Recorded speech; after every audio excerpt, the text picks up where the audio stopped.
সাধারণ মানুষ বা সবারই ধারণা যে শরীরের হাড় ভাঙলেই মনে হয় অপারেশন করতে হবে। হ্যাঁ, কিন্তু শরীরের সব হাড় ভাঙলেই অপারেশন করতে হয় না। বেশিরভাগ ক্ষেত্রে আমরা প্লাস্টার বা অন্য কোনো মেথডে আমরা চিকিৎসা করে থাকি। কিন্তু শরীরের আবার দু একটা হাড় আছে যেগুলো ভাঙলে অপারেশন মাস্ট। সেখানে কোনো কবিরাজি হোক কোনো প্লাস্টারের চিকিৎসা করা যাবে না, সেগুলোকে বলে ফ্র্যাকচার অফ নেসেসিটি। তো তেমনই কয়েকটা ভাঙা এক্সরে আপনাদের আজকে আমি দেখাবো, আপনাদের একটু সচেতনতা করার লক্ষ্যে।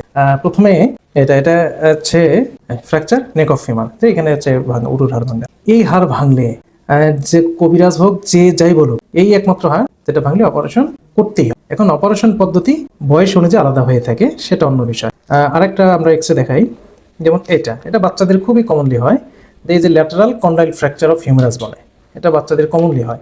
তো এই ফ্র্যাকচারে অপারেশন মাস্ট। এটা আরেকটা ভাঙ্গা, এটাকে দেখেন আমাদের হাতের যে ফোরাম বলে, এই ফোরামের যে দুইটা বোনস থাকে, একটা হচ্ছে রেডিয়াস আলনা। তো এই রেডিয়াস দেখেন এই হাতটি ভাঙার সাথে তার ডিসলোকেশন হয়ে গেছে।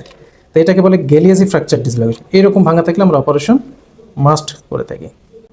এটাও এই আমাদের ফোরাম বোন ফ্র্যাকচার বলে, এটা হচ্ছে জাস্ট আলনা ফ্র্যাকচার। হ্যাঁ, এই ফ্র্যাকচারেও দেখেন এই ফ্র্যাকচার এখানে ডিসলোকেশন উপরে হয়েছে, এটাকে বলে মন্টিজিয়া ফ্র্যাকচার ডিসলোকেশন। এই ফ্র্যাকচার আমরা অপারেশন করে থাকি।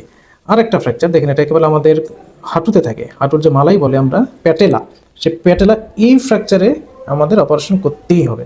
অর্থাৎ তাহলে দাঁড়ালো যে বেশিরভাগ ভাঙলে কিন্তু অপারেশন লাগে না। তো এরকম 5-7টা এরকম হয়তো বোনস আছে যেগুলো তো ভাঙলে অপারেশন মাস্ট। ধন্যবাদ।